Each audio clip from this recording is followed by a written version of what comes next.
What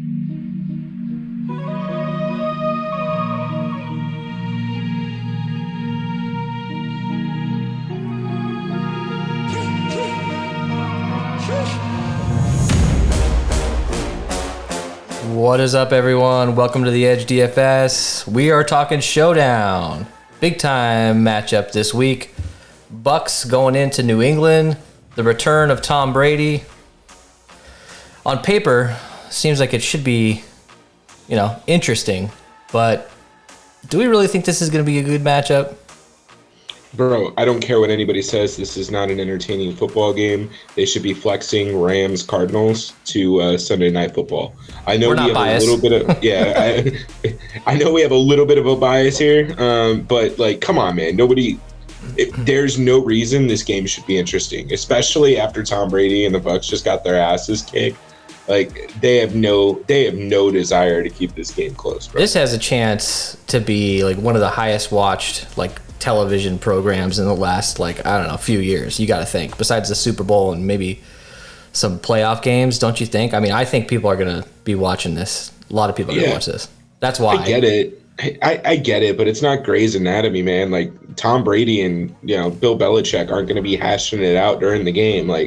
What's probably going to happen is the Bucs are going to whoop on the Pats, and then Bill Belichick's going to give a patented sweatshirt interview of just a bunch of, what do you think's going to happen? It's the greatest quarterback of all time. I don't know what you want. I don't know what to expect here. I don't know what people are expecting in general. I think this is going to be probably one of the more boring games that we've had on Sunday night. All right, so let's get into this real quick. We're going to do our horse's mouth segment. We're going to jump right into this. Just want to know from the horse's mouth, what is the dealio? So we got Belichick talking here. So here we go. Right. Well, there are really, I would say, three big aspects to blitz pickup, and it's a very I would say difficult job. The first one is actually blocking the guy, Thanks, Bill. We got another response from him. That's a good question. What happens is the center has the ball first, and quarterback will say hike. That's when the center puts the ball into the hands of the quarterback. So what I'll do is I'll start tackling the quarterback unless he give the ball to somebody else, in which case I'll try to tackle that person. All right, let's hear from Bruce Arians real quick. All right, out for this game, Jamel Dean and Giovanni Bernard. Everybody else is going to be a game time decision, and we'll wait and see how it goes. Gronk. But hell of a week of practice. You can really feel the difference in intensity this week. It doesn't have a damn thing to do with Brady. It has to do with losing. And all right, so there's that. So we heard about some injuries. Obviously, everybody knows what's going on in this game. Everybody knows what, this week practicing, they know what everyone's going to be watching this game. And they know that, they got their ass kicked kind of last week, right? I mean, that wasn't necessarily a good look from Tampa Bay. I think Tom Brady's going to be pissed off. I really don't think that this game, I don't think it can be close, but one thing we have to understand is Belichick, he can find a way to get in. I think he can find a way to get in Brady's head in this game, simply because they're going to be doing tributes. He's going to throw his 68 yards. He's going to break the record. Who knows what they're going to do? They're going to try to distract him as much as they possibly can, out of respect. But I think he could get emotional. I know he's one of the best players ever. He's gone through some big games, but he was in New England for 20 years. So this could be one of these things where it's so hyped up that he just comes out a little flat. I don't know. Am I thinking too much about this? Yeah. Bro, New England's just not good. We can play as much narrative as we want. We can think about that. But the problem is Tom Brady left for a reason. It wasn't just because, he wanted to leave, right? The Bucs were primed and ready to go. So they had defense. They have a lot of their team in place besides maybe running backs. And, I think I don't. His first choice was San Francisco. Yeah, I don't think this is gonna be a fun game, bro. I really do not. As much as I respect Bill Belichick and his ability to do interesting things and scheme defensively, like you still have to have personnel to play, and I just don't know if they have it. I mean, dude, their best offensive player is Jacoby Myers. Yeah, I know, it's bad, dude. I watched that game just like an hour or two ago. That game, it was not good. Although the Patriots actually still had a shot. They were only down by 8 points going into the fourth quarter. New Orleans. All right. They had a shot. They were only down by 8 points going into the fourth quarter, and New Orleans put up a 7-minute or 6-minute drive or something crazy like that, and they just ended the game. They scored a touchdown there. So they did have a shot. And look, Mac Jones threw the ball 50 times in that game. They barely ran the ball. And I don't know that they're really going to be able to run the ball in this game either, considering the matchup. So, I think a lot of people might be down on Mac Jones, but at his price, and we'll get to that, he's going to throw the ball 50 times, similar to what we saw with Trevor Lawrence. Trevor Lawrence was going to get some action in that game no matter what. And for a quarterback on a showdown slate, I don't care how bad they are. I don't care if it's Ben DiNucci. You got to think about playing him. So let's get into the Vegas line here. Minus 319 on the money line for Tampa Bay. New England is a 7-point home dog. We got a 49 total. Most of the ownership you see is going towards Tampa Bay, obviously. There's some decent Tampa Bay value, but I think a lot of the value, and I think the way you kind of figure out this slate is finding the one or two New England guys that you think can go off, that are priced good, because we're going to need to fit in, similar to what we saw in this last showdown slate, we're going to need to fit in some value. Like, I want to go heavy with the studs, and I want to fit in one or two low price guys. And I think that's the way to do it on this week. We'll get to that when we start building. So what jumps out to you here? You don't seem to think that there's any chance that New England even stays competitive in this game, right? Yeah, what jumps out to me here is who gave New England an implied total of 21 points. No, it's ridiculous. They've been over 20 points once, and that was versus the Jets. Mac Jones has thrown 3 touchdown passes this year in 3 games. Yeah, bro. I'm pretty sure the Jets threw 4. Zach Wilson threw 4 picks that week too. So you won by 20. You scored 25 points on a 4 interception day. That's probably really low. So I mean, no, I just don't see it, man. Tom Brady.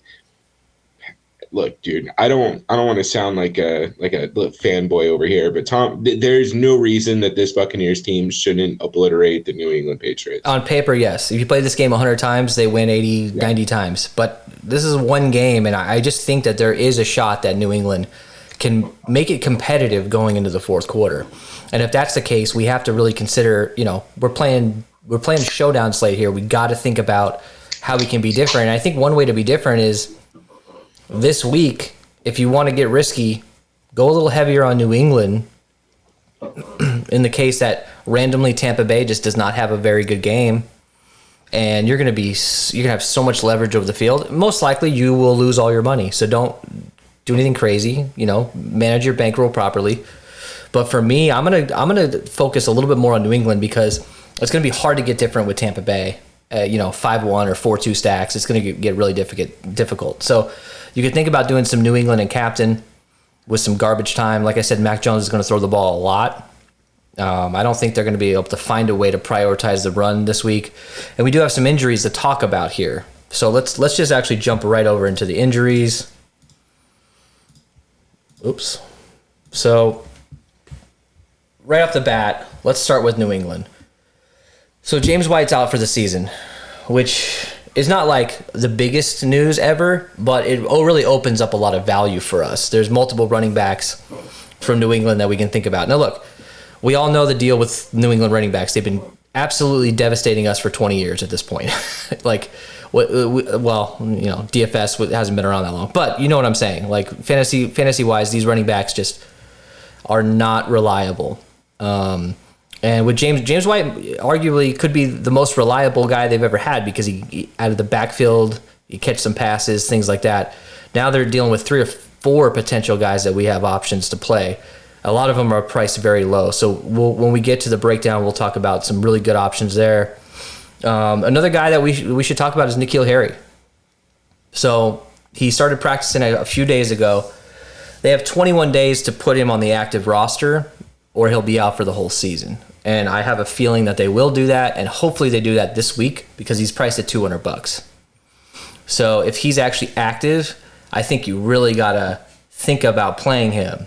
Reports at a training camp was that Mac Jones and N'Keal Harry had some chemistry before he got injured in the preseason. So if at a guy with $200, we saw it with Tavon Austin in that last slate. I know he only got like 1.8 points, but they targeted him quite a bit.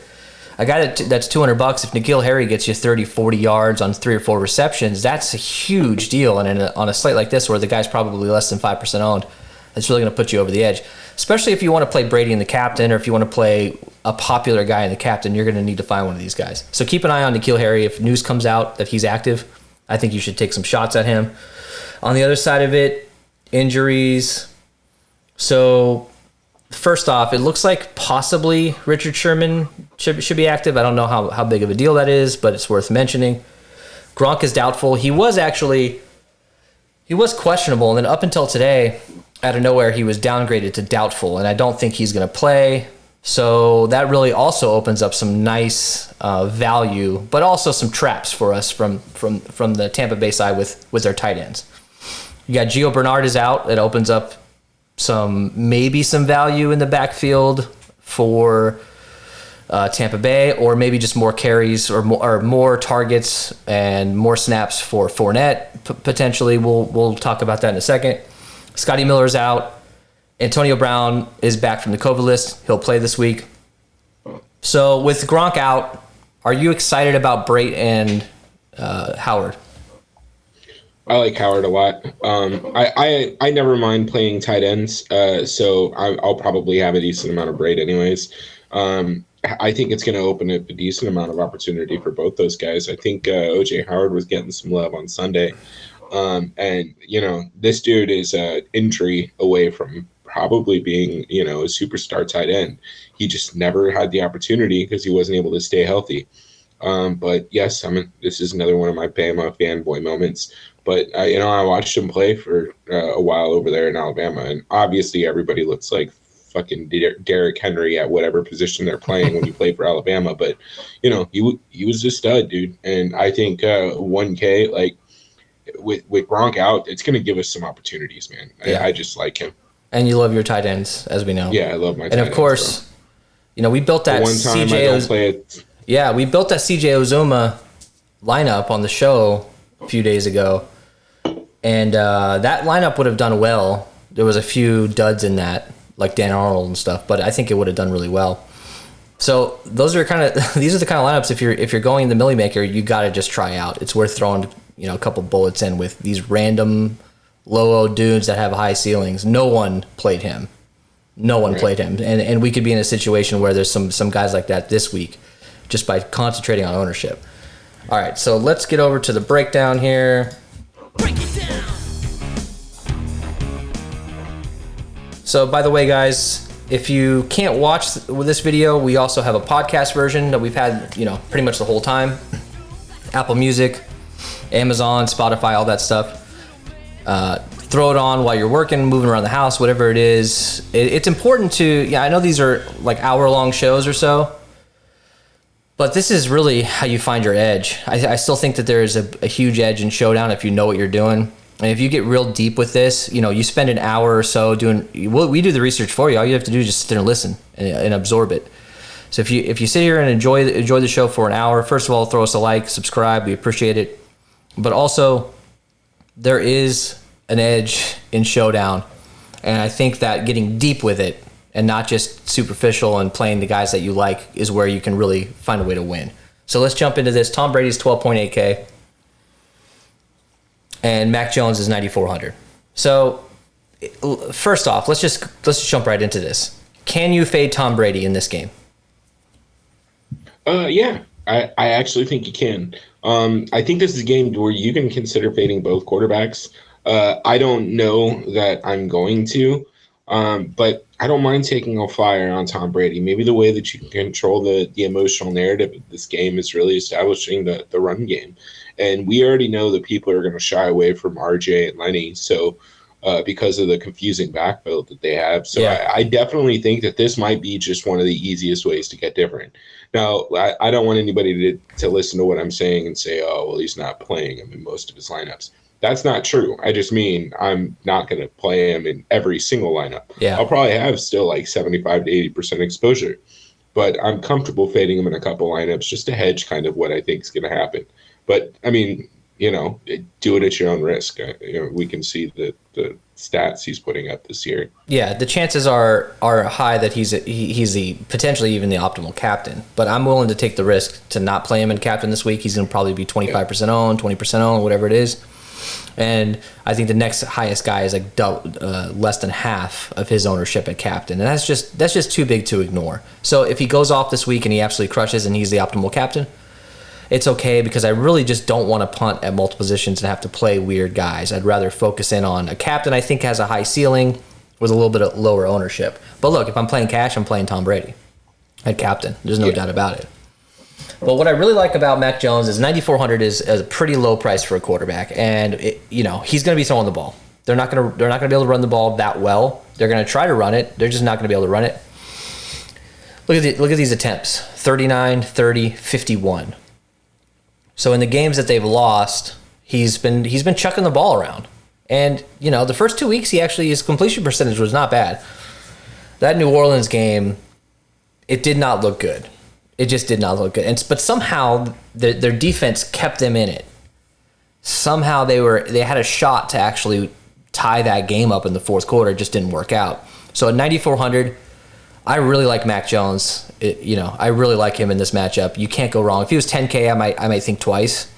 But at 9,400, a guy who touches the ball every time, a guy who's going to throw the ball 30, at least potentially 35 to 40 times, maybe higher.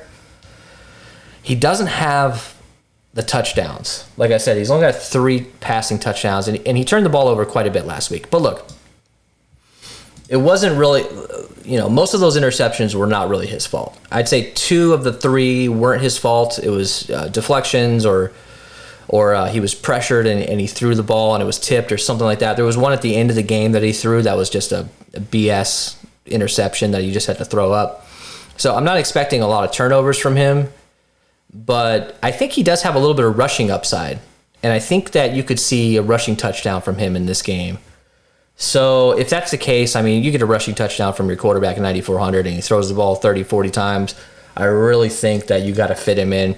I might be actually heavier with Mac Jones this week than I am with Tom Brady. And I'm not, I agree with you. I'm not going to go, less than probably 70% with Tom Brady, but there's going to be some very specific, thoughtful builds where I don't have Tom Brady in, and we're going to build together and do that later.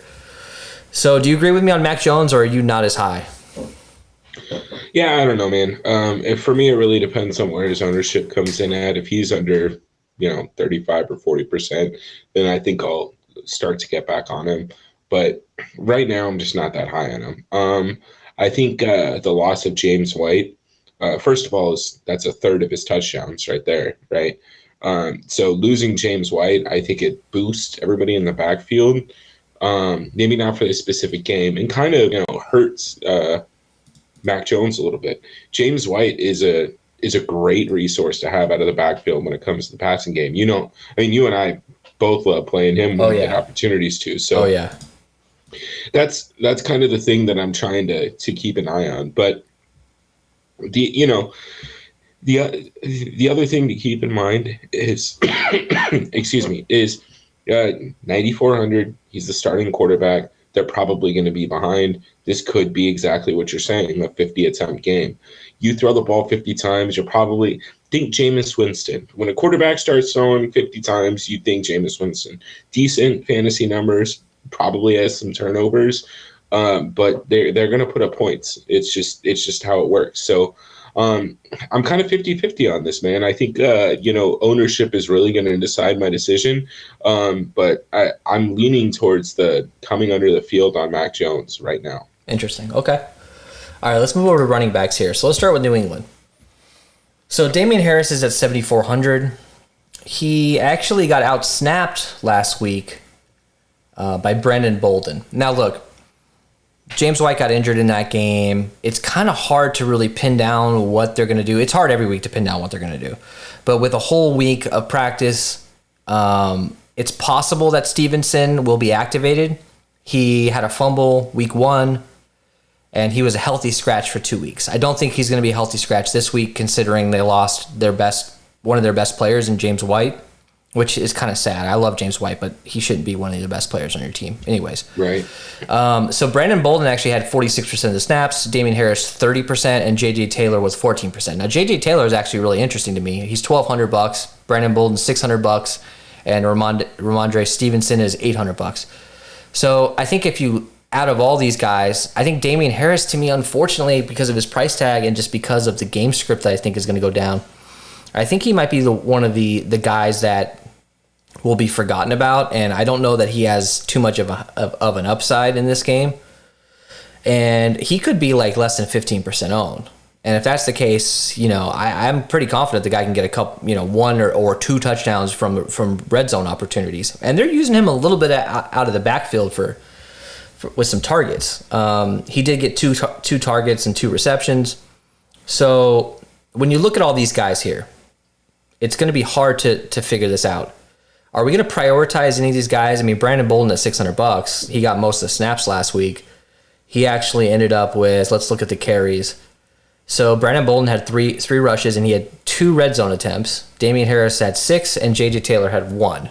Now, real quick, I'll add to that. J.J. Taylor did have he had a 16-yard run that was negated for some penalty. Now, obviously, it was a penalty, but they're giving him the ball, and a couple of these got called back. So who's your favorite guy here? Are you going to try Stevenson if he's active?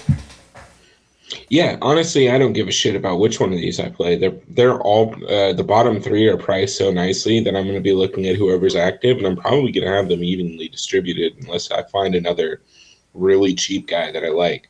And I think OJ Howard might be the other person that I might favor slightly, just because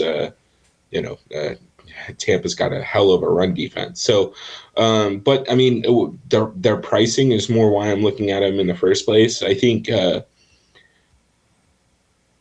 we can track the numbers and things like that for the Patriots, but we really, to your point, we still don't really know what Bill Belichick or whoever their offense is. It still Josh McDaniels? Yeah. He's still in the league, man. I didn't even realize. Dude, that. He's waiting it out to be the head coach until Bill Belichick decides he doesn't want to do this anymore.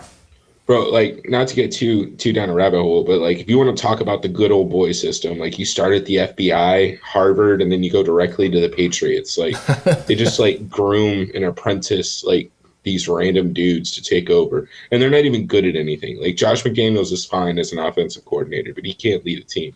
But okay, I'm gonna cut it off. Look, Brandon Bolden, he gets some love, but just like what we were dealing with, who was the other running back? It was James White and. Who else? Some other guy. Oh, Sonny Michel. God. Yeah, Sonny Michel. Yeah. We all remember those. Those are some terrible times for fantasy players. Right, and Rex Burkhead and Brandon Bolden. Remember those nights trying to decide who those 4? That was not clearly fun. Rex Burkhead is the 3, right? And Brandon Bolden would be the 4, but he would come out and get 2 touchdowns. Yeah. This is so for Sunday Night Showdown when the Patriots are on the slate. I think you're just fine. Find a guy you like and throw him in. Can he get a touchdown? Probably. I mean, they might score 12 points. So you have to get the touchdown right from this team. Yeah. Right? So it's very important that you kind of find your value guy. And if there is a value guy that you think has the potential to score, you got to jam him in the lineups. And I think it really does come down to one of these 3 backs. Now, one thing I do want to point out is Ramondre Stevenson, or however you say his last name. How did I get the first one right, but not the last name? Anyways, he's supposed to be the RB2. That's what everybody's thinking coming out of training camp and whatever. Yeah. But to your point, you don't necessarily have healthy scratches in the NFL, right? Yeah. So 2 weeks in a row after a fumble. He was in the doghouse. Yeah, well, and he's a rookie too. Maybe he's struggling with the playbook, right? If you can't get involved in pass pro on a shitty team that needs to throw the ball to stay in games, then you might be the odd man out. JJ Taylor's got a little bit more run with that. Damian Harris is probably too small to be a consistently reliable pass blocker. And I think that's why you get you see these snap counts going to Brandon Bolden. Brandon Bolden's like I guess he would be like the backup to Ryan Fitzpatrick. So like if you imagined a shadow backup that tailed Ryan Fitzpatrick everywhere, that's who he would be, right? Like Drew Stanton, right? He's just like the league's backup quarterback and will always be that. Like Brandon Bolden's just one of these journeyman guys that I think will come in random points and mess stuff up. So I think this is a good slate for him at that price. And I'd probably say my exposure to those three would probably be more like if I would weight it like Brandon Bolden 1, and then JJ Taylor, Ramondre Stevenson. I think I would have kind of split down the middle. Yeah, I think the field is going to go to Brandon Bolden because they saw that he got the most run last week. Mm-hmm. And one thing to bring up about JJ Taylor is when he got an opportunity to touch that ball, he ran it hard, man. He looks pissed off. He looks like he's really trying to take advantage of this opportunity. That's just me as a football fan watching the game. You can kind of tell what these guys are doing. And at $1,200, when you have these other guys, I think he might be the guy that gets forgotten, especially if Stevenson is active. And there's some rumors. I think that JJ Taylor might be the guy that everyone forgets about, and there can be your leverage there if you just spend up a little bit. $1,200 is still an amazing value for potentially a second, a number 2 running back who can catch the ball out of the backfield. And there is one guy that I kind of just glossed over, Damian Harris too. I get that this isn't a great spot for him. 7,400 is probably a reasonable price tag for him. But if he is 10, 15%, if he's under 20%, I'm going to be with the field, and I might have a little bit of exposure to him. Damian Harris is absolutely a guy who can go out there and rush for 120 yards and a touchdown or two. Yeah. So it probably won't happen against this defense, but sometimes playing guys who can score. Maybe they won't, but getting leverage on the field, right? If everybody's going some other direction, it's easy to just stick him in and hope that he gets there. Look, showdown, it's opportunity, and Damian Harris, although he did get out snapped last week, the game script did not go their way. I think Damian Harris is the clear number 1 here, and if they have an opportunity to establish any run, he's going to be the guy that gets it, and he's probably going to be the guy who gets some goal line opportunities. Although last week it was Brandon Bolden. I just like Damian Harris because his ownership, he's going to be lower owned than Brandon Bolden, big time.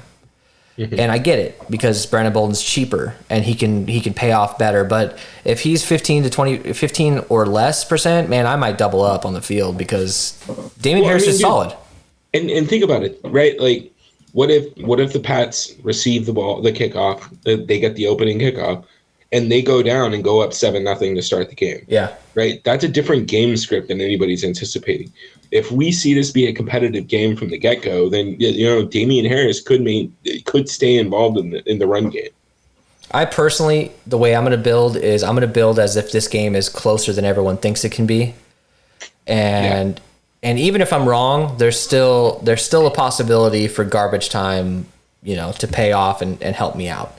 I don't think there's any downside to doing 3 threes and maybe even some 4 twos with New England, as long as you're thoughtful with it and you're not just cranking out, 100-something lineups with no rules or anything like that.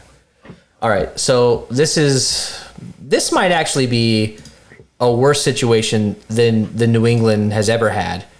We got Leonard Fournette at 7,600. I'd rather go Damian Harris all day, in my opinion, but we know how that goes. Leonard Fournette comes out and can score 3 touchdowns in this game. It's totally possible, but we're going to have to take a stand somewhere. He's 7,600. Ronald Jones is 2,000. And Keyshawn Vaughn is 200. The only reason I'm bringing Keyshawn into this is because Gio Bernard is out. So you have another really cheap guy that you can throw in and pay off with a couple of receptions out of the backfield. So are you fading this whole situation? I mean, I don't think you can because, in theory, most of the field is going to think that one of these guys is going to get the run in the fourth quarter if they're up by 2 or 3 touchdowns, right? Yeah, I don't know that you can fade this group altogether. I do think that there is some value here. First of all, I didn't realize Ronald Jones was 2K. Yeah. He gets, and he's getting the red zone. He's getting the red zone looks. Yeah. That's probably too cheap. I missed that. I wish I could. I wish I had that sound loaded. I wish I could quit you sound, because Ronald Jones is that guy. I can't quit him. Yeah, bro. I'm gonna end up with a lot more exposure to him than I was initially coming into. At 2K, I mean, it's not. It is a little bit pricey. Like, if he goes out and gets 4 or 5 points, which he probably will. But if he's getting any, I mean, Lenny could fumble once, right? If he fumbles, then RJ may get the run. And RJ's I still stand by this. I said this at the beginning of the year. I think RJ is going to end up being their guy. There's only about a 2-year age difference between the two. RJ is younger. But I don't know how much longer Lenny can hack it. It's going to be a long season. Yeah. So, and if they are up by 10 points at any point in this game, I definitely think they are going to give RJ some run, just because they need to, this would be a place to get him going. Yeah. But, well, look, man, go ahead. Well, I was just going to bring up the interesting thing with this whole situation is week 2, Bruce Arians came out and said Ronald Jones is the starter. And by starter, he just means he's getting the first drive. Last week, It's Leonard Fournette. So I don't know what the hell is going to happen this week. It can come out with Keyshawn Vaughn getting 14 touches in the first half. I just don't get it. And it could go either way. I personally am just going to throw it out there that maybe Ronald Jones gets the first drive, but we've seen how it goes. It's back and forth. And then whoever's doing better just kind of takes over from there. It's almost random. It's almost like they roll dice before the game. Him and the offensive coordinator just kind of rolling dice. Who wants to, we'll schedule this guy, this drive, this guy, this drive. There's no logic to it, at least from a viewer. So I think Ronald Jones is the guy that I will mess with. I'll mess with a little bit of Keyshawn Jones. And spoiler alert, I'm not going to go down the Fournette road again. I know for a fact that he can break the slate. I know it. And I just don't want to do it, because the second I put him in a lineup, he's going to fumble or he's going to break his leg or something crazy is going to happen. I just don't want to mess with it.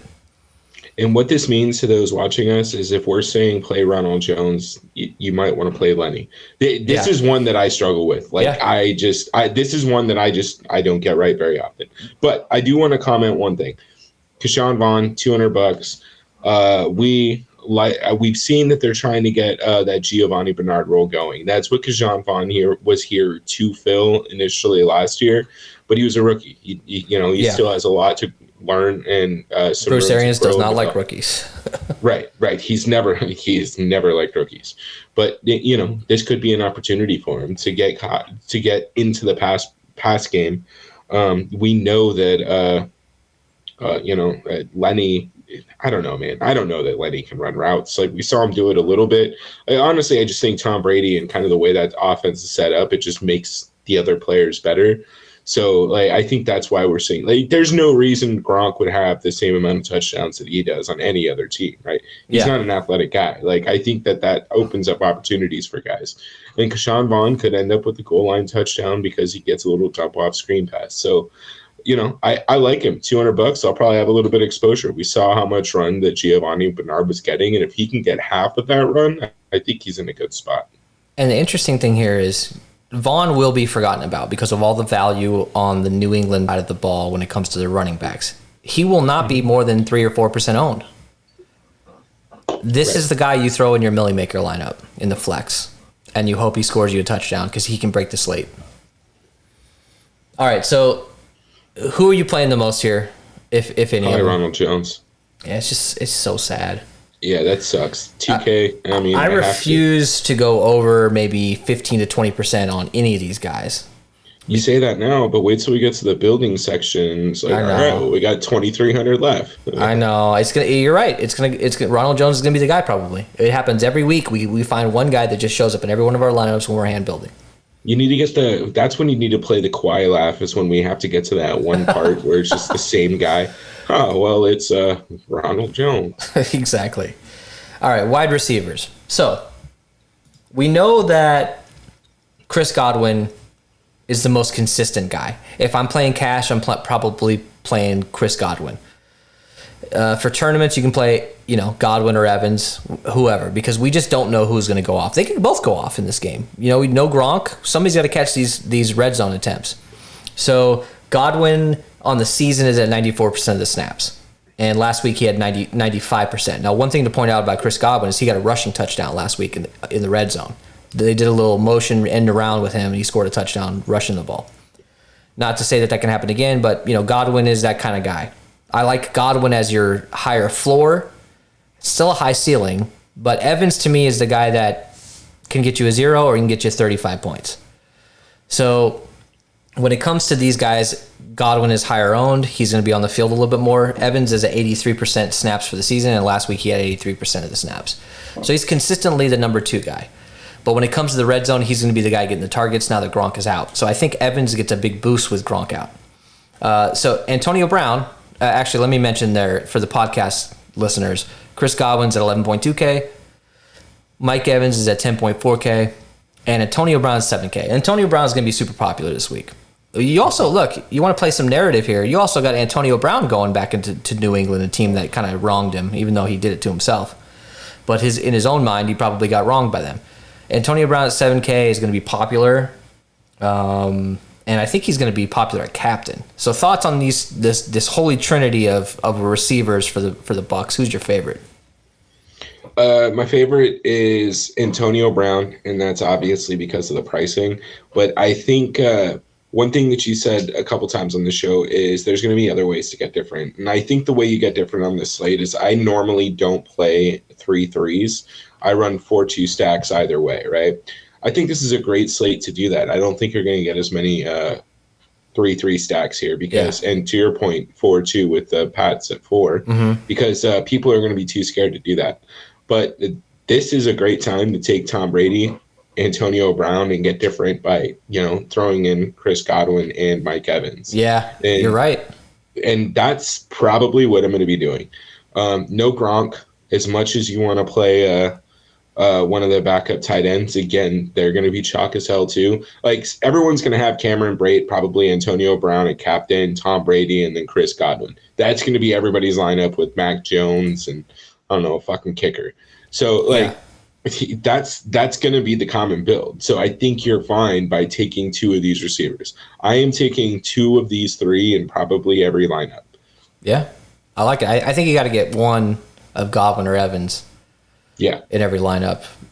Just because Gronk's out, he's got to throw it to somebody. Now, look, a guy like Tyler Johnson at 1,600, he got some run last week with Antonio Brown out, but 1,600, there's much better value, and I think it's now with Antonio Brown back. I don't even know that I can really consider the Tyler Johnsons, the Dardens, and especially not Mickens, although he's a dynamic return man. I don't think you're going to be building lineups. The player pool for Roto-Niners. Really? Yeah, I don't blame you. I don't blame him. But I'm only focusing on Godwin, Evans, and Brown.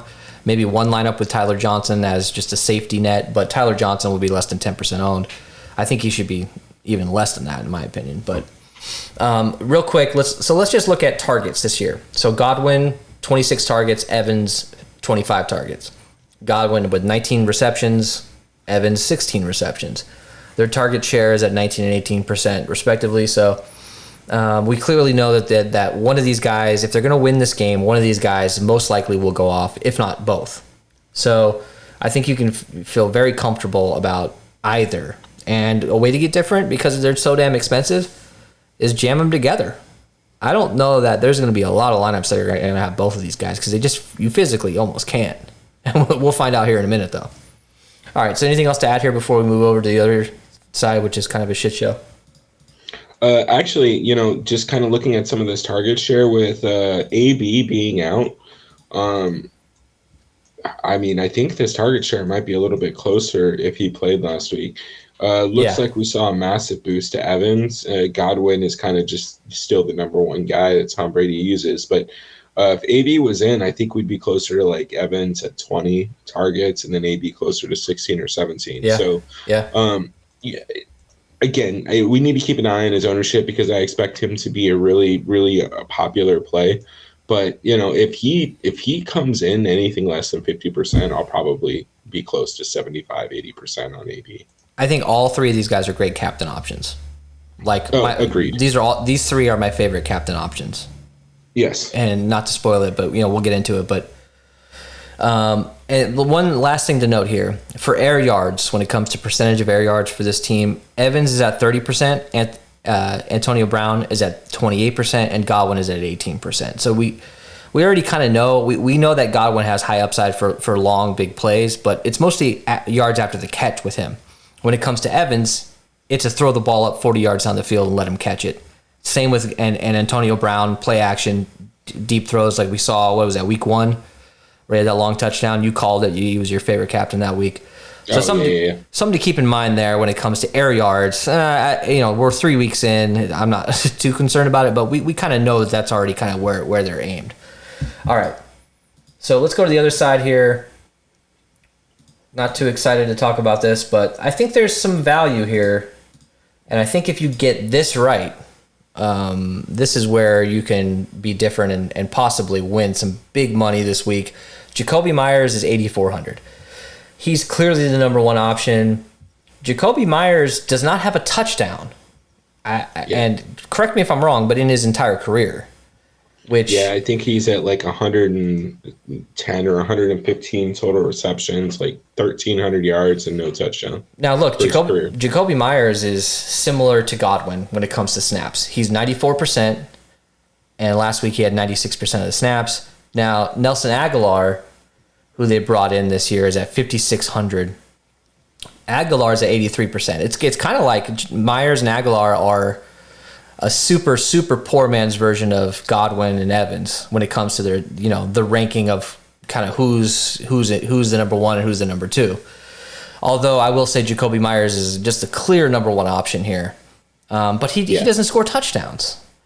I think he'll be fine, bro. I think he'll have a touchdown on Monday. I think so too. I think so too. So let's look at targets here. So Jacoby Myers is at 19 targets on the season with 29 targets with 19 receptions.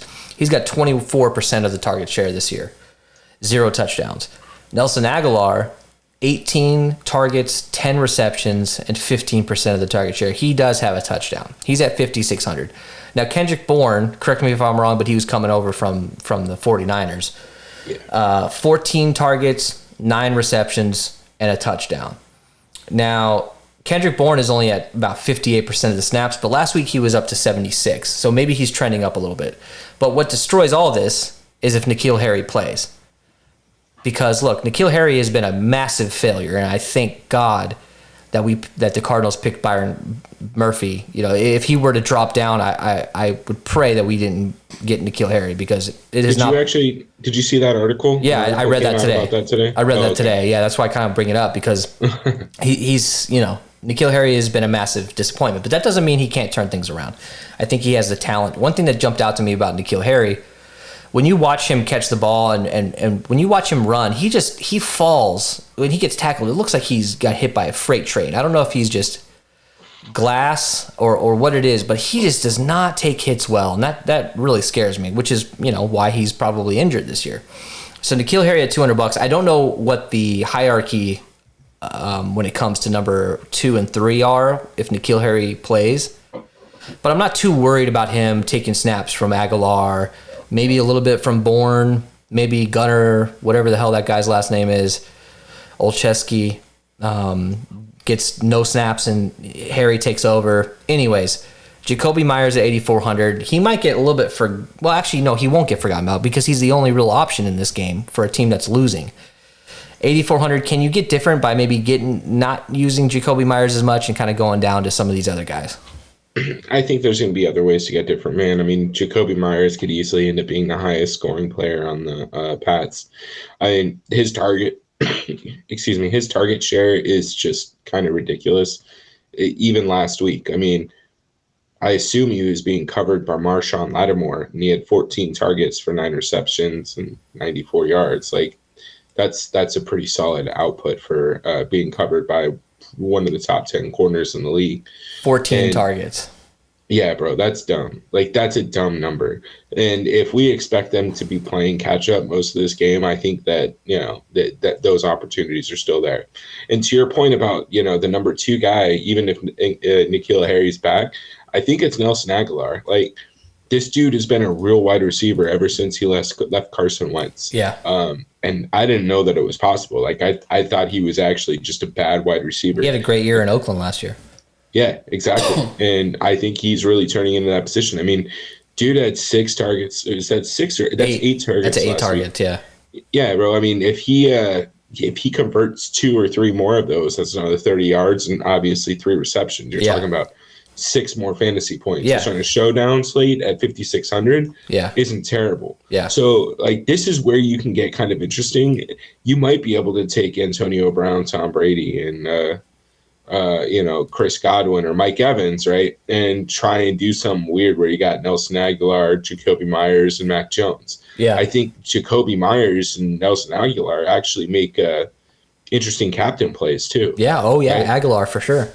Right. Well, dude, Jacoby Myers, right? I mean, look at last week. If he's at 14 targets again with 9 receptions, 94, you throw in a touchdown, that's 25. At 1.5 points, he's 40 points. He might end up being the optimal captain unless AB has 150 and 2, right? So yeah, and I think the field actually agrees with you because I think he might be the third because of his price. He might be the third overall captain as far as ownership goes. Well, damn it, right? I need our Roto Grinders put out some ownership projections then. So, like, I mean, that's something that we need to keep an eye on, right? Obviously, if ownership has him there, then I'm going to have more exposure to him in the flex, but. I think the guys that you need to target here are Jacoby Myers and Nelson Aguilar. Other than that, I'm not opposed to taking flyers on Kendrick Bourne. He had a pretty big, he had a pretty big last week, bro, and 8.6, 96 and a touchdown. The one thing about Kendrick Bourne is the dude's explosive. Yeah. So if he catches a seam, he can be gone. We saw him twice a year for the past 3 years. Yeah, and for whatever reason, he just fucking destroys the Cardinals. Yeah, he does. It's bullshit. Let's look. But, let's see. Let's see. So against Arizona, he didn't do very good week 16, but let's see. Oh wow, he actually kind of sucked last year against the Cardinals. I was with Kendrick Bourne. Yeah, but he had a few games the previous year. Yeah, so I guess to kind of sum it up, I think I'm going to be prioritizing Jacoby Myers and then Nelson Aguilar, depending on where I'm at from a salary perspective. Don't mind the flyer on Kendrick Bourne. Not touching Gunner or N'Keal for the most part. If N'Keal's active, I'm gonna mess with N'Keal Harry. I'm not scared. Yeah, I'm not scared. Like, he's $200. He's $200, and I think it's worth messing with. You never know. That's fair. $200. I'll throw him in. Yeah, why not? Why not? So tight end. Oh, wow. Okay, let's do that. So tight end here. This is where things get interesting. So clearly, Hunter Henry is getting the most snaps, and he seems to be in the best, with the coaching staff or whatever it is. Which I don't understand because Jonnu Smith in Tennessee was a clear number 1 tight end. He was great last year. And Jonnu Smith is 4K. Hunter Henry is 4,600. So it looks like when it comes to snaps, Hunter Henry's 74% on the season. Jonnu Smith is 55%. Last week, Jonnu Smith was only 41% of the snaps. Now, I remember when I watched this game, I remember he might have had a drop or two, or maybe had a penalty or something. Maybe he just got in the doghouse. But you got to expect Jonnu Smith. They paid this guy to come in. You got to expect him to get some opportunities. I mean, they paid Hunter Henry too, but Hunter Henry, his stock was a little low coming into this year considering his injuries. So at 4,600 and at 4K, I think these guys will be absolutely forgotten about because of the options on the other side of the tight end position and the value there. So, I mean, look, Jonnu Smith has 16 targets, 10 receptions. Hunter Henry has 13 targets, 10 receptions. What are your thoughts on these guys? Are you going to target them? Yeah, I'm going to have a little bit of exposure, man. I don't mind Jonnu Smith. I agree. I think they're going to sleep on them a little bit. I think Hunter Henry's getting a little bit more of the snap share just because Jonnu's, I mean, look, he's never really had a run block. His running back has always been Derrick Henry.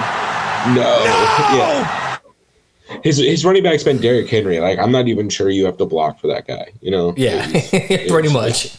So you're out there to be a pass catching tight end, and you know that's what he's here for. So speaking of that, do you see this photo behind my back here? Can you see that? That's the stiff arm. It's the stiff arm. It's a painting of some guy. Josh Norman. Yeah, Josh Norman. Yeah, it's a stiff arm painting. I had to buy that. I saw it on TikTok. I was like, dude, I gotta buy this. Bro, like those were disrespectful stiff arms. Like, I don't even know how to describe it. Look, I'm okay with playing Hunter Henry. I'm okay with playing Jonnu Smith. I think they're both decently priced. I love tight ends. I don't hate playing, playing them at the captain spot either. Oh yeah. Right? Oh yeah. And I know it's going to sound crazy, but look, one thing that a Todd Bowles defense does struggle with is tight ends sometimes. And, the Cardinals were literally the flow chart, right? There was a full season with Bruce Arians and Todd Bowles there where you just played tight ends against the Cardinals. Yeah. Or maybe that was James Betcher. But, it did carry over from prior seasons. No, it's always. Yeah. There was a year where, okay, who's playing the Cardinals this year? Who's playing that defense?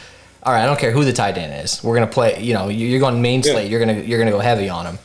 Oh, that's when Logan Thomas broke out of the tight end position. It was just because the Cardinals were stuck. Of course, former Cardinals quarterback, random. Yeah, I don't think so. We know that Hunter Henry has high upside. I mean, if it wasn't for injuries, this guy would most likely in LA, and he would still be making some good money. But he just kind of hasn't been able to stay healthy. Jonnu Smith has been a disappointment. You would think that this guy, he should be targeted more than he has been, but maybe he just isn't gelling with Mac Jones. I don't know what it is. They'll be fine, man. They had 3 preseason games. We're going into week 4. He's a rookie, and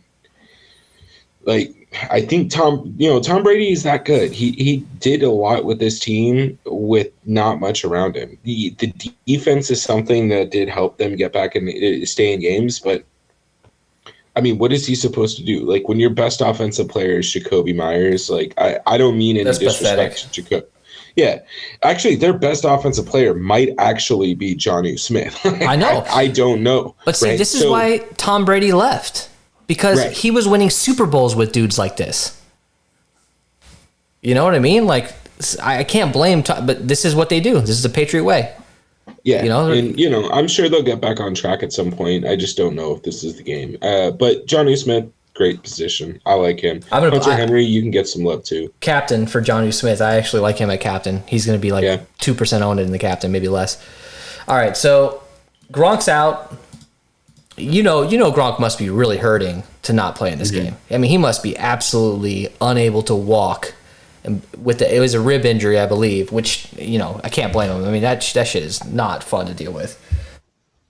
But I think he just needs to have one of his back plates replaced. It's just that time in the season. RoboCop over here. Yeah, bro, he's cyborg. He's a cyborg. Replacing pieces of him throughout the year. So look, the chemistry between Brate, and Brady, or Howard and Brady, I think Brate is the clear number one here now, and I think at 4,200, he's a great option because no one's, 4,200 is not necessarily value on this slate. On most slates, that's a good price, but on this slate, you got $200 guys, you got $800 guys. Brate's can be forgotten about. I personally think he could be 15% or less owned, and we've seen Cameron Brate catch touchdowns. He's like the quietest, above average tight end who just doesn't really get any play ever. He's never owned. And look at that. Look at the green.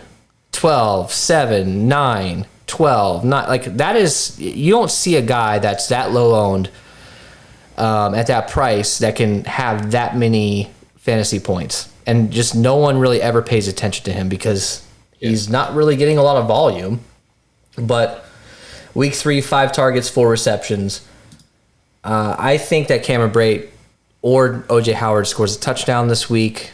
Bro, why do we like tight ends? I don't even understand because why we like they're always ends. so low owned and they're usually low priced. And because I'm with you, bro. You don't need to convince me to play Cameron Braid at all. I think honestly, both these guys are going to be in play for me. Again, they're going to need to run 2 tight end sets.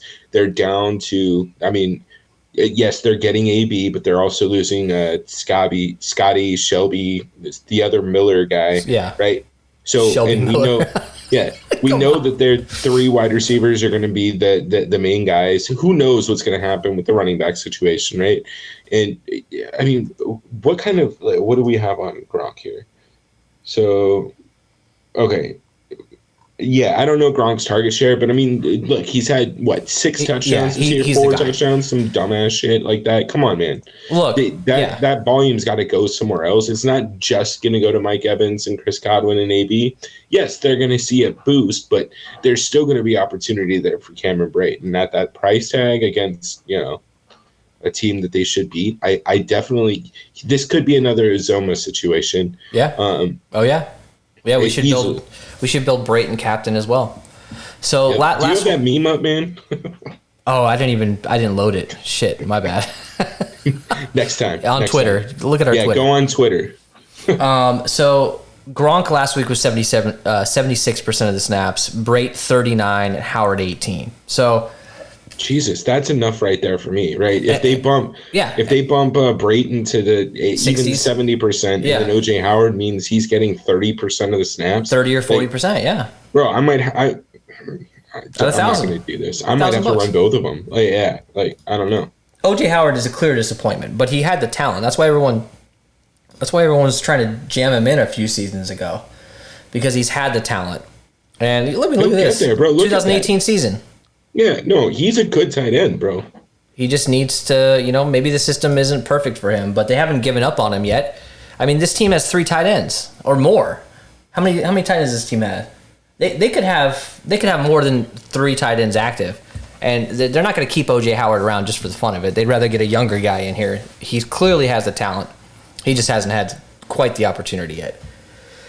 All right, so let's move over to kicker, which is our favorite thing to talk about. Looks like I can do this really quickly. Nick Folk is in play. That's it. Yeah, and Ryan Suckoff maybe 3,800. We say it every week. We're not going to spend too much time on this.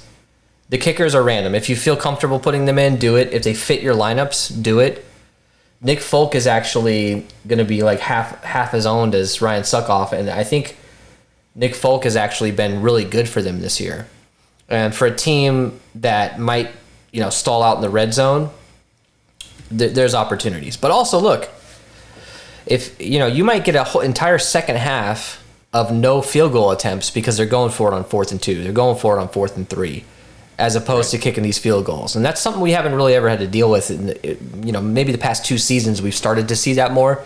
But this year, with analytics, teams are going for it on 4th and 2 in their own or in the opposite team's territory, sometimes in their own territory. All right.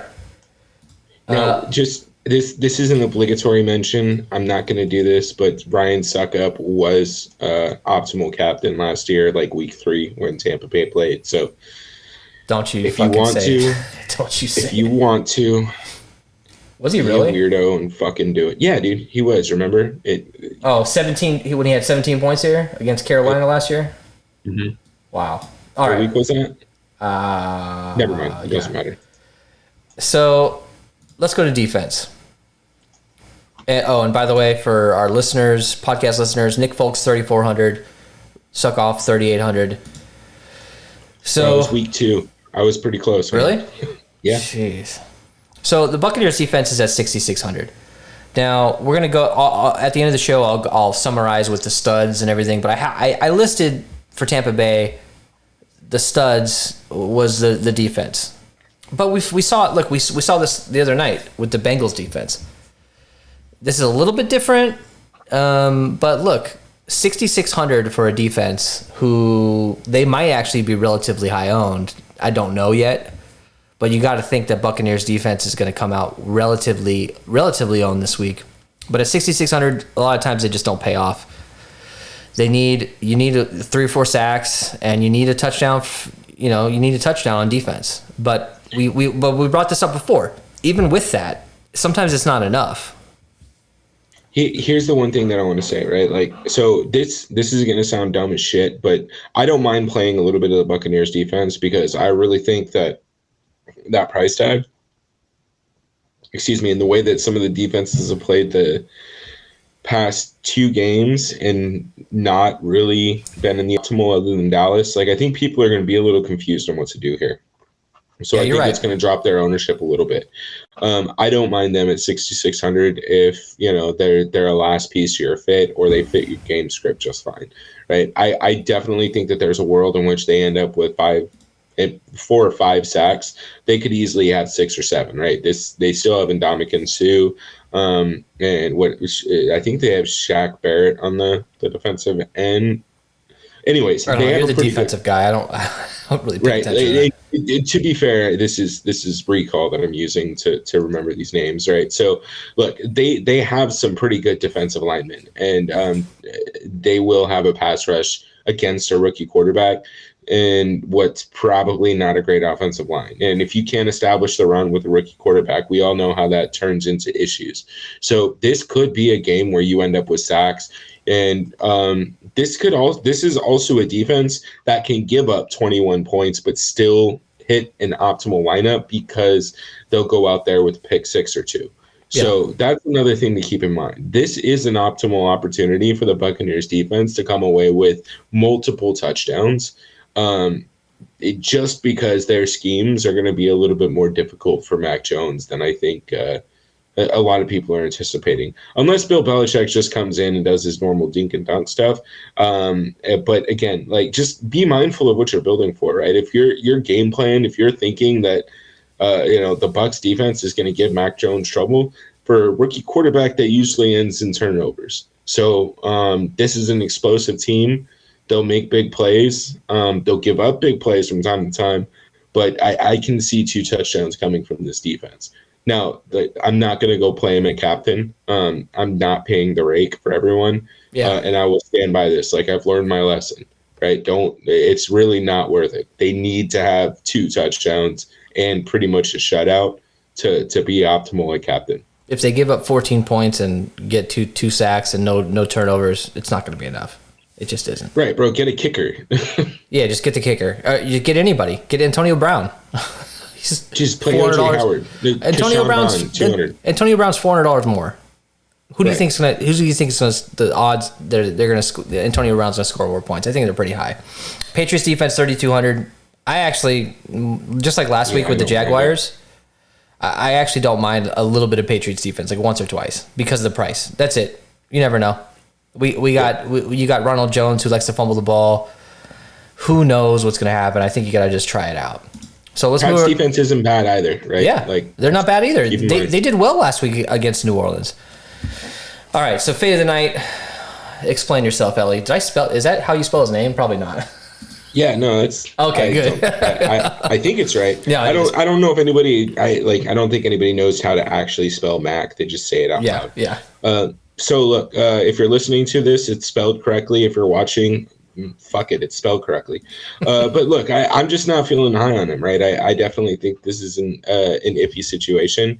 Now, this is my fade of the night on a Friday night while I'm drinking, right? So like, there's a good chance that once ownership projections come out, this is going to be a complete wash. If Mac Jones is under 35% ownership, potentially under 40% ownership, I'm going to be at least with the field and potentially over. Right? Yeah. When I'm talking about fading him, I'm not prioritizing Tim to get in stacks like I was with Joe Burrow and Trevor Lawrence the other night. Right? Yeah. I wanted both quarterbacks in those lineups. This one, I'm much more comfortable. Like I'm fine running, Jacoby Myers and even Nelson Aguilar or Jonnu Smith without Mac Jones because they could eat all the volume and Mac Jones still not get there. So that's what I'm saying. I'm not saying that I'm running one lineup and intentionally keeping him out there. I'm running 20, 40 lineups and I'm adjusting based on where I think that he should be. Now for me, I'm just taking a stand. I know this could absolutely kill me, but I'm going to fade Fournette, and by fade I mean I'm going to be under the field quite a bit, probably half. I'll still have some lineups with him, and in order to hedge, in cash I'll probably play Fournette because I really do think that the game script works towards him, And if we're just in a vacuum here, it's like Fournette, in theory, should have the carries in a blowout or in the fourth quarter, but who knows? Keyshawn Vaughn could get those carries. It's very possible that Rojo gets the volume in this game, and I don't know why. I don't think anybody knows why. So for me, I'd rather just fade Fournette because he's in the 7,000s, and Rojo's only 2,000. It could absolutely come back to bite me, and I'll take it on the chin. If Ronald Jones scores 2 touchdowns and ends up in the optimal, I'm gonna just move on. But I just don't like messing with him too much. And if he comes in at 30 or 40% owned, I'm not gonna deal with him. Are you gonna be under the field or what with him? Fournette, I probably just want to end up getting there. I'd rather just pay for Antonio Brown. Yeah, me too. All right, here's our captain segment. This is our favorite tournament captain on DraftKings. Now, if you want to crown them, then crown their ass. Crowning their ass, Ellie, Antonio Brown. I don't think it's a bad choice at all. Yeah, I mean, just like Tyler Boyd the other night, it's kind of an iffy situation. You need to keep your eye on it. They're probably going to get some love. But I think the field's going to be all over it too. So just keep a close eye on ownership. If he starts to fall under that 10% mark, then I'll easily have a whole lot more than that. And look, for me, I'm going with Mike Evans. And this could be Godwin as well, honestly. But Mike Evans is a little cheaper. And there's a shot that Mike Evans is the 6th highest owned captain. And if that's the case, I just think that's crazy because we know he's got the home run ability. He's got the red zone ability. With Gronk out, they're probably going to target him in the corner of the end zone, just toss it up and see what he can do. And I really do think Evans at that ownership and at that price is probably a pretty good option. And we're going to find out here real quick what we think about him when we're building lineups. So let's do that. Let's jump over to our lineup build here. Let me switch over.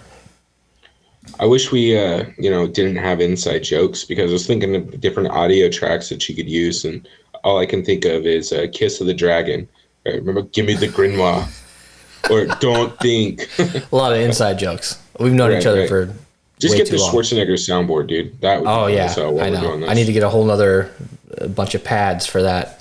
All right, so this is the optimal that we ran, or that I ran, and I don't hate it. I really don't. I actually think it's a decent cash lineup. I just don't know that Antonio Brown at captain, he could get you 0, unfortunately. I do think he can do well in this game, but I don't know that I'm going to do this as a cash lineup. This might be a single entry lineup, right? Yeah, I think Tom Brady's my cash captain. Tom Brady's a cash captain, Yeah. or Godwin maybe, but I still don't like that. I'd rather go Tom Brady. All right, so who do you want to build with first? Should we build with Tom Brady and see how it works out? Yeah. Let's start with Tom Brady.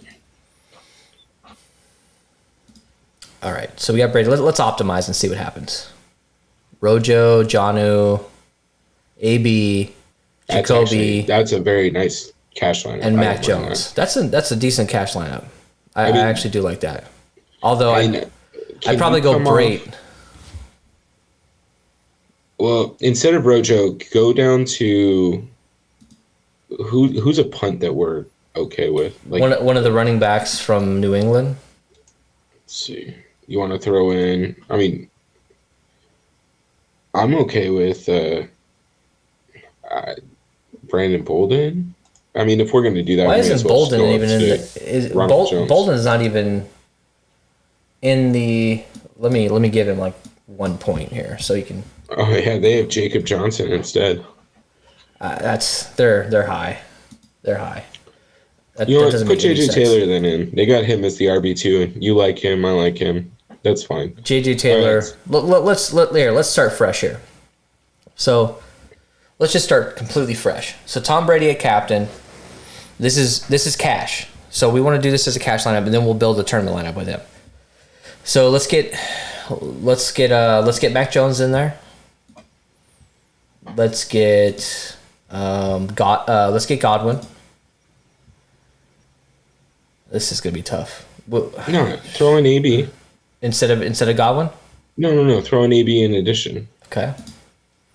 Now we got to go. I mean, we should go Jacoby Myers though instead of AB. To be honest. Oh, why did I do Aguilar? I think we got to go Jacoby Myers because of the volume.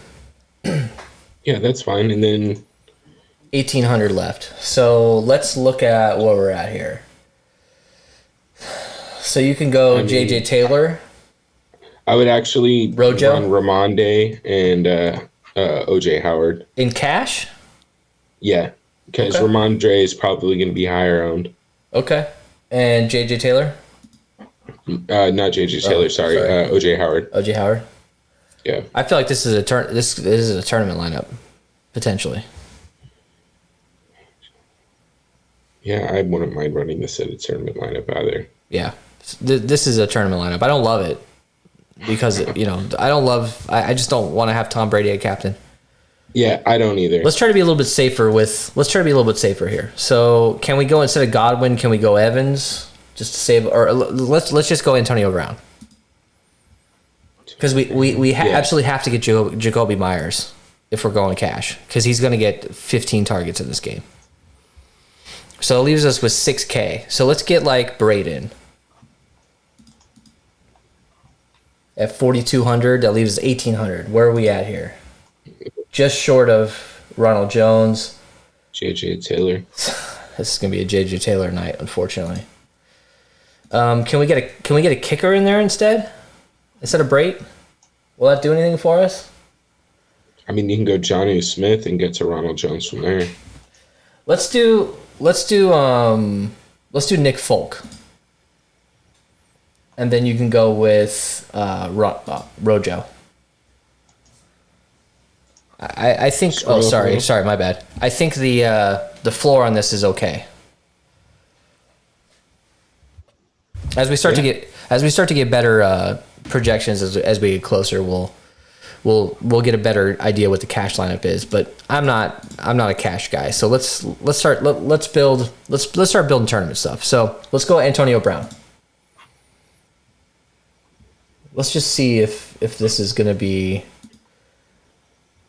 It's going to be worth it. So, Antonio Brown, Tom Brady, you want to fade Mac Jones in this one, or do you want to throw him in? You got Damian Harris there, buddy. Oh, jeez. What am I doing? I know. My bad. Actually, that's not a bad tournament. Okay, Antonio Brown. Tommy B. Do we want Mac or no? Yeah, let's go Mac. Let's go Nelson. Okay. Godwin. Okay. $500 left. Nikhil. Put in. What's his name? Swift. Swift. Yeah, DeAndre Swift. Third string. Keyshawn Vaughn. Yeah. Keyshawn Vaughn. Oh, my bad. They're the same dude. They're the same dude, right? Yeah. Literally. Keyshawn Vaughn's not even. All right, what? He's not on there? Roto Grinders, come on, bro. Come on, Roto Grinders, get it together. Keyshawn Vaughn, okay, not bad. I mean, if they're not going to run Keyshawn Vaughn, then maybe try another lineup without him. So who else do we got? I guess that means... nobody. I guess I'm okay with N'Keal Harry if he's active. He's active. This might be a decent spot for N'Keal Harry. And then, I guess... Let's go down from Aguilar to one of the tight ends. Yeah, that's fine. Jonnu Smith. Let's go to Jonnu Smith at 4K. I really think Jonnu Smith is going to have a good game this week. That's just a gut feeling. There you go. Rojo. God, don't make me play fucking Rojo every time. I don't want to do it. It's going to happen, though. This is where we're at, dude. It's going to happen, man. Oh, man. That's a 4-2. Let's try to prioritize. Let's see if we can do with Antonio Brown a captain. Let's see if we can do a 3-3. All right, so we want Tom Brady here. We got Antonio Brown. Let's go down to Mike Evans. That saves us about $800. So that's it. That's it for Tampa Bay. So let's focus in on New England. So do we want to go with Damian Harris here? Sure.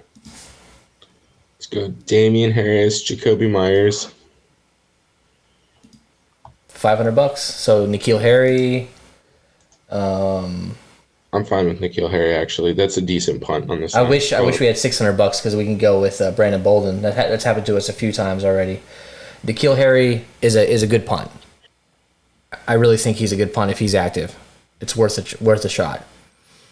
Well, so what about this? Instead of Mike Evans, let's go. Let's actually go Cameron Brate. Okay. Can we go to Mac from Damian Harris? Yeah, definitely. I mean, this is going to end up being so what 4,700 with so we got AB at captain, Brady, Brate, Jones, Myers, and $4,700 left. Johnny Smith, Hunter Henry. I'm not upset about that at all. Or either of them. That's a 3-3. Hey, that's a well balanced 3-3. That's a good tournament lineup. You got Antonio Brown, Brady, Brate, Jones, Myers, and Henry. Can we do one more here? I actually like this. Go from Brate to OJ Howard. Okay. Let's go to OJ Howard at 1K. Yeah, we should be using OJ Howard a lot here. Let's see. What does that give us? 7,900. Damian Harris. Fournette or Damian Harris. Mac Jones, Jacoby Myers, and Damian Harris with OJ Howard and Tom Brady and Antonio Brown in the captain. And this I'm not scared to do because nobody's running OJ Howard in a 3 stack from Tampa, right? No, absolutely that's not what you're doing in your 3 stack. And I don't think that anybody's running Damian Harris, Mac, and Jacoby. I don't think there's going to be many 3 stacks of New England, to be honest. So a 3-3 is probably going to be the optimal way to go, in my opinion. I agree. So, we talked a lot about getting the top Tampa Bay wide receivers in. There's going to be some lineups where they just don't make it, depending on the script. Can we do one more while we're here? Yeah. Let's come off Damian Harris and go to Nelson Aguilar. Okay. I like it. What does that give us to change OJ? 2,300. That just puts us at 3,300, which is the Patriots defense or Ronald Jones. So I don't think. Patriots. So look, if this is a milli maker right here. Yeah, and this is dumb as hell though. But I mean, look, if Tom Brady throws 250 yards, 180 of it's to Antonio Brown and 2 touchdowns, right?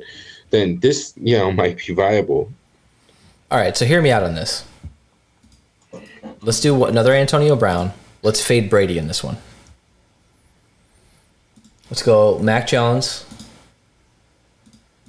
Let's go Fournette. And then let's do one more guy from Tampa Bay. Let's go. I don't want to do any of the receivers. Let's go with Brate. And then let's jump into the other side. Let's go with. You got to get Jacoby in, which we are. Do we have Jacoby? No, we don't. That leaves us with 9,900. Doesn't really get us there. You can go to Damian Harris and leave a lot on the table. So maybe we can come off of Brate. What does that do for us? What's another option that we can throw in for Tampa Bay? Like middle of the road option. I mean, maybe let's fill out what we want from New England and see what we have left. Okay. So this is so confusing, by the way. I just immediately think that Tom Brady's on New England, and it's just very confusing. I keep mixing up the teams. Let's throw in Nelson Aguilar. All right. There's our 3 from New England, and we don't have to do 3. We're just trying to figure out these builds if it's actually good for us. So 8,500. Yeah, it's too much. There's nothing. Yeah, there's nothing. Still Damian Harris. All right, I'm giving up on this lineup without Brady. I'm giving up on this. Let's go with Mike. Let's do. Who do you want to do? You want to do Mike Evans? Is that cool? Captain? Yeah, let's do Mike Evans captain. Let's see how this goes. Yeah, I think we're good on Antonio Brown. We know that there's going to be lots of builds, so we can do there. All right, so let's try this. This is going to be crazy, but we're gonna go value like crazy here. But let's do Evans, Brady, Godwin. Let's see if we can even do this. All right, so let's move over. We're gonna have to fade Mac. Right? Yeah, we're gonna have to fade Mac. That only leaves us with 1,000 for 2 positions. So what do we do here? what's the game script on the other side for a shootout with Brady and Evans and Godwin? Damian Harris, J.J. Taylor, both? Jacoby? No. Yeah. Honestly, yeah. So can we go Jacoby? I mean, what does that leave us with? 1,000 per 2,000 total, which is not bad because here's what you can do. You can go JJ Taylor, 1.2K. It'll leaves you $800, and you could jump down to Brandon Bolden or Stevenson, or go down to Keyshawn Vaughn. Yeah. So that's all scary as hell. It's all scary as hell, but if you want to do Evans and Godwin with Brady, you're going to have to get stupid. This? What about this? What if you swap out Jacoby Myers and Mike Evans? Okay. Oh, all right. I hear you. Jacoby at captain, put Evans in the flex. Yeah, there we go. 1,800 left. Tyler Johnson. Man, we're so close to getting O.J. Howard. Let's try this. We won it 2-3. Let's get rid of JJ and let's go down to Bolden at 600, and that'll get us 2,400. Rojo. Who? Rojo. Yeah. Still 4-2, right? This is. I don't know if I'm gonna hand build this week. This is hard. So what about this? I mean, swap out Tom Brady for Mac. Let's try it. Mac Jones instead of Tom Brady. So we got Jacoby at captain, Mac Jones, Godwin, Evans. But we don't want to do that, right? I mean, can Godwin and Evans be in the optimal without Tom Brady? It's unlikely, but I mean, if you're trying to build for a milli maker, this is something that could happen, right? Because at the end of the day, like if you think that this is going to be a shutout, one of these quarterbacks is going to have to fade. So, like Aguilar in the last spot. Yeah, I mean, Bolden again, I'm not in love with it, but like, can we come off of Godwin and go Tom Brady? No, not even close. All right, let's do this. Let's find a captain that we. This is why we're doing this, because this is how you find these good captains that just work. Who else can we throw in a captain that's middle of the road, price tag? Actually, can put Jacoby back in. I think I have an idea. Okay. Just one more. Okay. Okay, run Mac. Jacoby at captain, Mac Jones. Okay. And then let's throw in Mike. Okay. Mike Evans. Yeah, Tom Brady. Tommy. Let's go Jonnu. Ah, okay. I like it. That leaves us with 800. So, no, not quite. It's Stevenson or Bolden. Either's fine. I personally, at this moment, I'd rather go Bolden because he's actually going to be active most likely. So, it's not bad. I'm not comfortable at all. Not at all. Not at all. No. I don't feel good like I did the past few showdown slates. I mean, I might run it because, again, the one thing here that you need is the touchdown from Jacoby, which is possible. All right, let me take a photo of this. I don't know. Let's move down to like lower end captains. Cameron Brate. I love it. And then Johnny Smith. This is going to allow us to really do what we need to do here. Cameron Brate and Jonnu. Or you want to put Jonnu? No, then Jonnu. Oh. But, yeah. Okay, sorry. I captain. Actually, no, I don't mind throwing in Johnny Smith here either. Let's start with our studs so that we don't leave too much on the table. So let's go Tom, Mac, and Godwin if we can. Okay. That leaves us with, hey, that's not bad. 10.3K for two positions. Okay, so let's actually go Johnny. Okay. And then that's going to give us Nelson Aguilar probably. 6,300. Nelson. Let's do this. Instead of Jonnu, let's aim high for Jacoby. And that leaves us 1,900. Oh, just short of Rojo. But J.J. Taylor. That ends up being a 3-3. Yeah, I'm fine with that. And then what I'm going to do here is just rotate out J.J. Taylor, O.J. Howard, Stevenson, Bolden, Keyshawn Vaughn, all those guys. So this is a little bit better. So let's fade Brady in this one. Okay. See if we even need to fade Brady. We're going to have a ton of salary left. So Godwin and Brait from Tampa Bay. We got Mac Jones and Myers so far. We got 2 positions open at about 14.7K. So, look, we got to try to fit in Damian Harris. We have to. That leaves us with 7,300. That's Antonio Brown. Yeah. I mean, it's not smart. You're fading Brady with 3 of his pass catchers. That's probably the stupidest thing we could possibly do, but I've seen stupider things happen. Yeah, I mean, look, this might be a slate to do something like that, though. And if you're running Cameron Brate captain, again, like, he may only be 4% owned, but think about the 4%. Most of the people are going to be targeting, obviously, the studs that you can get in by jamming in Cameron Brate. So, you know, doing something weird might be the difference between soloing or splitting between the 25 people that have Cameron Brate at captain. Yeah. I have a good feeling. Let's do O.J. Howard at captain. Okay. All right. So hey, this is not stupid for this week. We've seen I don't disagree with you at all. Look, we so far we're seeing that high-priced captains are just. I'm not comfortable at all with high-priced captains. If we have another tight end captain, showdown winner, what is it? Another optimal tight end captain. Yeah. I'll just change my avatar to that meme for a week. Yeah, okay. All right. Tom Brady, Mac Jones. We can fit whoever the fuck we want in here. Let's get Chris, Mike. Chris and Mike. Love it.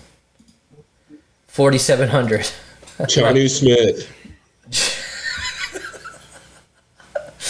Mr. Tight End over here. Hey, bro, look at that. I mean, look, why not? You need a touchdown from O.J. Howard and maybe 3 receptions. And if you're not feeling comfortable with all the tight end play and just not feeling Jonnu Smith, then you can just, bump back up into Hunter Henry. Oh, wait. Still a tight end. So, exactly. So let's do this. Let's actually pull Godwin. Let's go with Jacoby. He should probably be able to get AB. 7,500 left. AB or Damian Harris. AB, bro. This is sexy as hell with AB. So this is stupid as hell. But last week we built with those Uzoma, and I talked myself out of playing that lineup.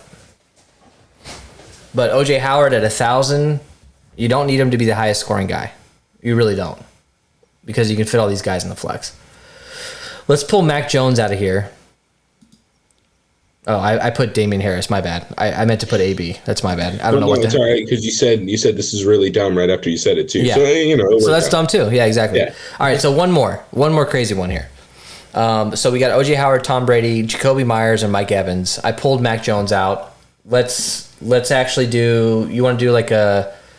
Is there any? There's no reason to go value. We already have value at captain. So do you want to do like Fournette? Do you want to do a Damian Harris? Like, where do you want to go here? Damian Harris. All right. 9,500. 9,500. Where does that get us? Mac Jones. It's the same lineup we just had. So instead of Damian Harris, let's go. Dude, there's no reason. Well, go to Godwin. Go to Godwin off of Evans. Oh, Godwin off of Evans. Yeah, you're right. Okay. And that leaves us with 8,000 per. And who do we have? Damian. Okay, so go Damian, and then God damn it, it's just gonna be Antonio Brown. But yeah. 7,300. Then what? 7K Antonio Brown. 8,700. Yeah, it's gonna be. You have to go down to or Fournette or Brown. Bro, like the problem is Fournette is priced way too close to Antonio Brown. Antonio Brown's gonna have the same points. Yeah, I like Antonio Brown all day over Fournette. Yeah. This sucks. This reminds me of that Cowboy matchup. Which is crazy because I did fine there. I did great. Damn it. Did great. So these are the ones where you got to get a look at the relative pricing with the players, right? If they're all bunched up into a groups, then you're not necessarily risking as much taking wild stabs at Keyshawn Vaughn at 200, right? It's not DeAndre Swift, it's Keyshawn Vaun. Yeah, not right. DeAndre Swift. DeAndre Swift is bro. Good. He's a starting. He's running a starting running back. Let's build one with Evans, and that'll take us out. No. Cool. No, not Evans. Godwin. My bad. All right, where do you want to go? This fucking sucks. Tom Brady. Let's go Tom, Mac, Jacoby, and let's see where we're at. Like, we just haven't done that yet. You know what I mean? I hate the Patriots. So that leaves us 2,600 total with two positions. Okay, so let's go low. Let's go $600. Let's go $600 Bolden, and let's go $2,000 Rojo. Okay. I don't hate that. You got Mac Jones, Jacoby Myers, and Bolden from New England. You got Godwin at captain with Tom Brady and Ronald Jones. That's actually not bad. I'm taking a photo of that real quick. Yeah, I didn't think we'd have a clean lineup with Chris Godwin at captain, right? Like, what the hell? Godwin might be the better way to go because with Evans, there's nowhere in that, the way we've been building.